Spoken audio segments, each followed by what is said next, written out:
Kate Middleton, the Princess of Wales, made a remarkable appearance at a recent state banquet held at Buckingham Palace.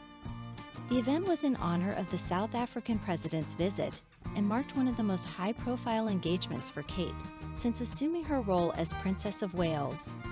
The 41-year-old royal donned an exquisite white gown from her preferred designer, Jenny Packham, which featured stunning gem embellishments and an elegant cape detail. Her choice of attire drew immediate comparisons to the late Princess Diana, who had worn a similar white ensemble during an official visit to Hong Kong in 1989. Kate complimented her outfit with a captivating updo that showcased the Cambridge lover's knot tiara, a wedding gift from Princess Diana. She also adorned herself with pearl and diamond drop earrings that once belonged to her late mother-in-law.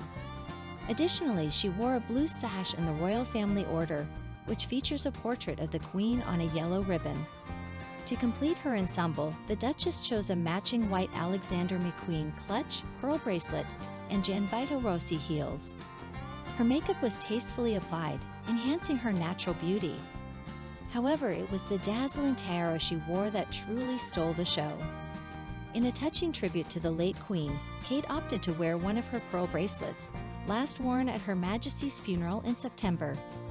The event was part of a two-day state visit from South African President Cyril Ramaphosa, and Kate appeared to relish her role as she and other members of the royal family spared no effort to make the occasion special. Upon the arrival of various members of the royal family at Buckingham Palace, all eyes were naturally drawn to the Princess of Wales, who captivated onlookers with her splendid attire topped off with Queen Mary's lover's knot tiara. This tiara, once owned by Princess Diana, is now among Kate's most cherished pieces of royal jewelry. The tiara, crafted by royal jeweler Garrard in 1914, was designed personally by Queen Mary, using pearls and diamonds from her family's collection. It was a replication of one previously owned by her grandmother, Princess Augusta of Hesse, who with the first Duke of Cambridge, the seventh son of King George II, in 1818. Queen Mary bequeathed the tiara to Queen Elizabeth II, who wore it frequently, including at an evening event in 1955. In 1981, she gave it as a wedding gift to Princess Diana, who wore it for the first time at the state opening of Parliament that same year. Diana also wore the tiara during an official visit to Washington with Prince Charles in 1985. Following Diana's passing, the tiara has been worn by the Princess of Wales. Kate first wore it at a state banquet in October 2018, pairing it with a silvery blue taffeta gown by designer Sarah Burton for Alexander McQueen. She also combined it with Princess Diana's Collingwood pearl earrings and Queen Alexandra of Denmark's wedding gift necklace, a favorite of the Queen Mother. This outing marked the fourth time Kate has worn these accessories, having previously sported them at the BAFTAs in 2019, during a Royal Ascot visit earlier in the year, and on Remembrance Sunday. Camilla, the Queen Consort, was seen wearing the George VI sapphire tiara, which formerly belonged to the late Queen Elizabeth II. Female members of the royal family also displayed the Royal Family Order, a brooch featuring a portrait of the late monarch on a yellow ribbon, a customary accessory at state banquets. In her speech before the lavish state banquet, where the South African premier was treated to a sumptuous menu, the new monarch, King Charles, left the visiting delegation in awe. Kate, the Princess of Wales, and other female members of the royal family paid a touching tribute to the late Queen during the event. Among the striking features of their attire was a distinctive yellow brooch pinned on their chests.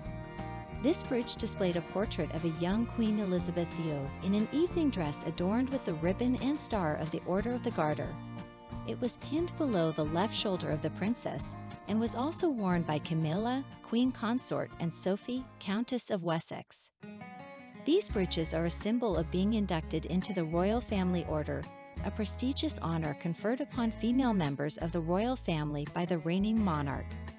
A total of 15 women received this honor from Queen Elizabeth II, continuing a tradition that was possibly initiated by George IV in the 1800s. Women in the royal court typically lacked the commemorative medals bestowed upon men. Previous recipients of Queen Elizabeth II's Royal Family Order included the Queen Mother, Princess Margaret, and Diana, Princess of Wales. Presently, there are 7 living recipients: the Princess of Wales, the Queen Consort, the Countess of Wessex, the Princess Royal, the Duchess of Kent, the Duchess of Gloucester, and the Honourable Lady Ogilvy. This honor is a testament to their significant roles within the royal family. King Charles impressed Mr. Ramaphosa with his multilingual welcome when he greeted the South African delegation at Buckingham Palace in several of their native languages. The new monarch began his speech at the state banquet by saying welcome in 9 different languages, including Abagsini in Tsonga, Dumela in Sepedi, Setswana and Sesotho, Sabubona in Zulu and Swati, Molo in Xhosa, Molweni in Ndebele, and Nda in Venda, which is President Ramaphosa's own language. This warm and inclusive welcome delighted Mr. Ramaphosa, who responded with a cheerful "wow." King Charles humorously noted that it was a sign of the special affection that President Mandela felt for Queen Elizabeth, rather than a comment on the British habit of carrying their weather with them. He concluded his multilingual welcome with a rousing "Kosi Cycle I Africa." The state banquet menu was a departure from the preferences of the late Queen Elizabeth II, featuring options such as grilled brill with wild mushrooms, truffles, and sorrel sauce, as well as ballotine of Windsor pheasant, filled with artichokes and quince compote with a port sauce. The side dishes included a selection of assorted chantenay carrots, kale with roasted butternut squash, raised fondant potatoes, and salad. For dessert, guests could choose between iced vanilla parfait with caramelized apples or coffee and bite-sized confectionery. The wine selection for this lavish feast included Chateau Fadit Clenet, Pomerol 2000, with notes of melted licorice, cherries, and earth, a 75-pounds bottle of Taylor's Vintage Port 1983, Richelieu Blanc de Blancs 2016, an English sparkling wine priced at £60 a bottle, a 77-pounds bottle of Chassagne Montrachet 1 or Cru Morge Clos de la Chapelle, Domaine Duc de Magenta 2014, and Chateauroux Sec 1 or Grand Cru Classe Sauternes 2007, which is available for £55. In preparation for the state banquet, the Buckingham Palace kitchens also created sugar and edible coloring representations of South Africa's national flowers, protea. While King Charles's speech and the banquet highlighted the warm and friendly relations between the United Kingdom and South Africa, the king did not shy away from addressing the historical issues related to Britain's colonial past in South Africa. He acknowledged that parts of Britain's history with the country provoked profound sorrow due to its colonial history. The king emphasized the importance of understanding and acknowledging these wrongs from the past, quoting his earlier statement to Commonwealth leaders about the need to recognize the wrongs that have shaped the history to unlock the power of a common future. Overall, this state visit, planned before the passing of Queen Elizabeth II, was a significant moment in the relationship between the United Kingdom and South Africa, marked by warm greetings, humor, fine dining, and a commitment to addressing the complexities of history while looking forward to a shared future. The preparations for a state banquet are a meticulous process that begins well over a year in advance, but the final assembly of the state banquet table occurs approximately 5 days before the arrival of the visiting head of state. Buckingham Palace's operational arm, the Master of the Households Department, shoulders the bulk of the responsibility for ensuring the banquet proceeds seamlessly. Once the tablecloths are carefully laid out, the neatly folded napkins, artfully shaped into a Dutch bonnet, are often the first items to grace the table. After the banqueting table is assembled and the decorative display is delivered, unpacked and perfectly positioned, the final embellishments are added. Place settings are meticulously arranged, with each setting precisely spaced 45 centimeters apart. A setting comprises 2 knives and forks, accompanied by a dessert spoon and fork. To the left of each place, there is a porcelain side plate, a silver butter knife, and a small glass butter dish. The table's dimensions can be adjusted, but the typical setup measures 23 meters, 75 feet, in length and 8.5 meters, 28 feet, in width, always elegantly clothed. In the kitchens of Buckingham Palace, preparations commence as close to the event as possible, with every dish meticulously handmade from scratch. The grand service encompasses not only the dining plates, but also includes decorative items like dessert stands and centerpieces. This opulent service, comprising over 4,000 pieces, was originally commissioned by King George IV and includes 14 tureens, 20 sauce tureens, 140 dishes, 288 dinner plates, 118 salts, 12 ice pails, 12 mirrored plateaux, 58 dessert stands and centerpieces, and 107 candelabra. At a banquet, over 1,000 glasses are utilized, with each guest having 6 glasses at their disposal.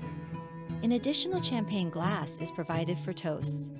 Each guest also receives a glass finger bowl during the fruit course, typically placed atop a linen doily and a Tournai porcelain plate. Every element of the state banquet undergoes a meticulous inspection, verification, and approval process by the monarch, who personally views the table before retiring to prepare for the event. Last night's banquet was attended by around 170 guests, requiring the precise placement of 1,700 pieces of cutlery, a task completed with the assistance of rulers to ensure accurate spacing. State banquets typically mark the first night of a state visit, with guests including members of the government, the diplomatic corps, and other individuals connected with the visiting nation. These banquets serve as both a warm welcome to the head of state and an opportunity to solidify diplomatic relations. These grand occasions are held in the ballroom at Buckingham Palace, with guests seated around a large horse-show-shaped table, where the king and the visiting head of state occupy central positions. Since 1914, state banquets in London have traditionally been held in the ballroom at Buckingham Palace. For the recent state banquet hosted by King Charles II, he displayed his commitment to environmental sustainability by personally requesting the use of only sustainable flowers. The grand horse-show-shaped table in the Buckingham Palace ballroom, set for 163 people, was adorned with flowers sourced from the palace gardens and Windsor Castle.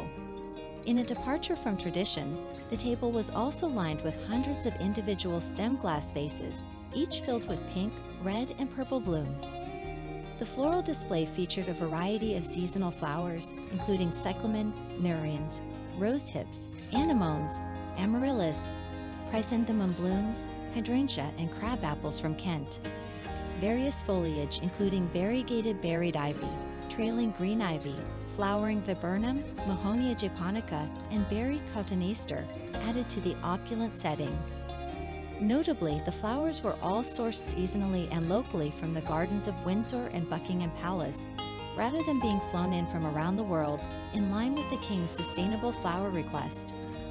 The royal guest list for the state banquet was relatively modest compared to usual standards, with attendees including the King, Queen Consort, the Prince and Princess of Wales, the Earl and Countess of Wessex, the Duke and Duchess of Gloucester, and the Duke of Kent. Some of the Queen's former retainers, such as her one-head girl Lady Susan Hussey and her former lady-in-waiting the Honorable Annabel Whitehead, were also present.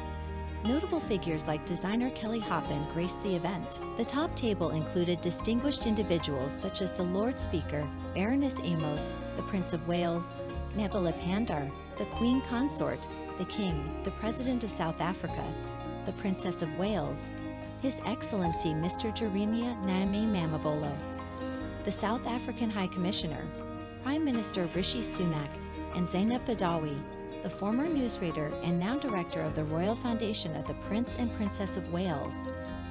On the day of the state banquet, King Charles II arranged for a guard of honor to welcome the South African president, marking the start of his first state visit as king. Together they embarked on a grand carriage ride to Buckingham Palace, heralding a momentous occasion in the diplomatic calendar. On the day of the state banquet, King Charles II arranged for a guard of honor to welcome the South African president, marking the start of his first state visit as king. Together, they embarked on a grand carriage ride to Buckingham Palace, heralding a momentous occasion in the diplomatic calendar. William and Kate, the Duke and Duchess of Cambridge, took part in a momentous occasion as they ventured to a luxurious hotel in central London. Their purpose? To meet Cyril Ramaphosa, the President of South Africa, and accompany him to the Horse Guards Parade, marking the commencement of a grand ceremonial welcome. This elaborate event unfolded with regal splendor as the monarch, Queen Elizabeth II, and the Queen Consort, Camilla Parker Bowles, welcomed President Ramaphosa with a handshake at the Royal Pavilion. The evening promised further opulence with a state banquet scheduled at the palace. The ceremonial welcome was nothing short of spectacular. The South African national anthem filled the air upon President Ramaphosa's arrival, while the Guard of Honor paid a royal salute. Distinguished national figures assembled in the Royal Pavilion to witness this grand spectacle. Prime Minister Rishi Sunak graced the occasion, accompanied by prominent members of the cabinet, the Lord Mayor of London, Nicholas Lyons, and the Defence Chiefs of Staff. Over 1,000 soldiers and more than 230 horses participated in the ceremony, and the parade ground boasted 2 impeccably arranged lines of foot guards from No. 7 Company, the Coldstream Guards. Nearby, in their resplendent breastplates and plumed helmets, stood the sovereign's escort of the Household Cavalry Mounted Regiment, comprising the Life Guards and Blues and Royals, under the command of Major Robert Pereira. After the initial welcome, President Ramaphosa joined Prince Charles and Camilla, along with Prince William and Kate, for a carriage procession along the Mall. The procession culminated at the palace, where they were met by a second Guard of Honor presented by the 1st Battalion Coldstream Guards. Simultaneously, at the Tower of London, the Honourable Artillery Company Regiment fired a 62-round gun salute to commemorate the President's visit. Following a private lunch at the palace, King William invited President Ramaphosa to explore an exhibition in the picture gallery, featuring items from the royal collection with connections to South Africa. The President paid a visit to Westminster Abbey, where he laid a wreath at the tomb of the unknown warrior and took a tour, including a stop at the memorial stone for Nelson Mandela, South Africa's president from 1994 to 1999. Next on the itinerary was the Palace of Westminster, where President Ramaphosa received a warm welcome from the Speaker of the House of Commons and the Lord Speaker. He then delivered an address in the Royal Gallery to members of Parliament and other distinguished guests. Amidst these grand proceedings, the Princess of Wales, Kate Middleton, made a notable appearance in her new royal title. She donned the Prince of Wales feathers pendant, a piece often associated with Princess Diana. This exquisite diamond pendant, adorned with small emeralds around the 3 Prince of Wales ostrich feathers, a crown, and the motto Ik dien, I serve, was a wedding gift to Princess Alexandra of Denmark. It had been passed down through generations, eventually reaching Diana upon her marriage to the Prince of Wales in 1981.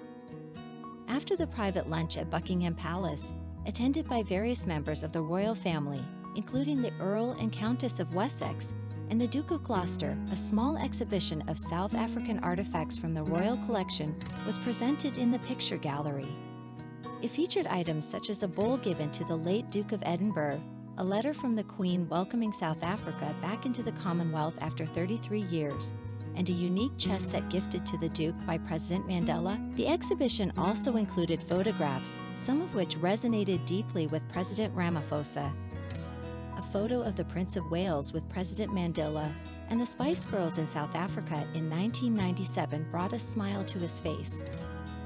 Additionally, a picture of the Queen with former President Mandela during a 1996 Buckingham Palace state banquet evoked warm sentiments. The late Queen's connection with South Africa was evident in her choice of the country as the venue for her famous 21st birthday speech, where she dedicated her life to the service of others. It's worth noting that the last full ceremonial welcome staged on Horse Guards Parade before this historic event was during King Willem-Alexander of the Netherlands state visit in 2019. Lieutenant Colonel James Shaw, Brigade Major of Headquarters Household Division, reflected on the significance of this event as a historic first. Marking the first state visit for King William and the President of South Africa, the first state visit in London since 2019, the first processional state visit on Horse Guards since 2018, and a novel experience for many participants. He went on to say, "A tremendous amount of effort has been dedicated to the preparations for this visit, and we take great pride in supporting such a significant national event." During Mr. Ramaphosa's 2-day visit to the United Kingdom, The discussions are expected to cover critical issues such as climate change, trade, and Prince Charles's vision for the Commonwealth. Notably, South Africa stands as the UK's most substantial trading partner on the African continent, with the annual trade volume between the two countries amounting to a staggering £10.7 billion. Nevertheless, amid all the grandeur and ceremonial proceedings, there is an unsettling cloud of controversy hovering over President Ramaphosa. Back in South Africa, he faces the looming threat of impeachment due to allegations of failing to report a major raid at his luxurious farmhouse. The raid resulted in the theft of £3.4 million in cash, casting a shadow over his presidency. Simultaneously, Prime Minister Rishi Sunak has announced that the UK and South Africa will join forces to turbocharge infrastructure investment and economic growth. This marks the launch of the next phase of the UK-South Africa Infrastructure Partnership, aiming to stimulate South Africa's economic growth through substantial infrastructure projects while providing increased access to UK companies. These projects are set to be worth up to £5.37 billion over the next 3 years. Mr. Sunak expressed his enthusiasm, stating, "South Africa is already the UK's biggest trading partner on the continent, and we have ambitious plans to turbocharge infrastructure investment and economic growth together." I look forward to welcoming President Ramaphosa to London this week to discuss how we can deepen the partnership between our two great nations and capitalize on shared opportunities, from trade and tourism to security and defense. The two-day state visit will be a series of firsts for the royal family as they engage in various events while hosting their esteemed guest, President Ramaphosa. South Africa's High Commissioner, Jeremia Nyamane Mamabolo, emphasized the significance of this state visit. He recalled a conversation with King Charles a few weeks ago when the king visited an exhibition of South African fashion in London, saying, "The important thing is that the king has chosen South Africa and the Commonwealth for his first official visit to Africa." It's worth noting that President Ramaphosa served as deputy to Jacob Zuma in 2014 before ascending to the presidency in 2018. However, his political career is currently hanging by a thread, with calls for his resignation growing within the deeply divided ruling party, the African National Congress, ANC, which is set to hold a leadership vote in December. A scandal involving allegations of Ramaphosa concealing a multi-million-dollar cash theft has intensified the pressure on him. The accusation revolves around his alleged failure to report a heist at his lavish cattle farmhouse, where thieves made off with $4 million, £3.4 million, in cash. It is claimed that he orchestrated the abduction and bribery of the robbers to maintain their silence. President Ramaphosa acknowledges the burglary but vehemently denies any involvement in kidnapping and bribery, asserting that he promptly reported the break-in to the police. A panel appointed by South Africa's parliament will decide whether to initiate impeachment proceedings against him. Dear friend, if you like everything new about the royal family and don't want to miss all the novelties, subscribe to our channel and like it. By doing so, you take part in our development. We work for you.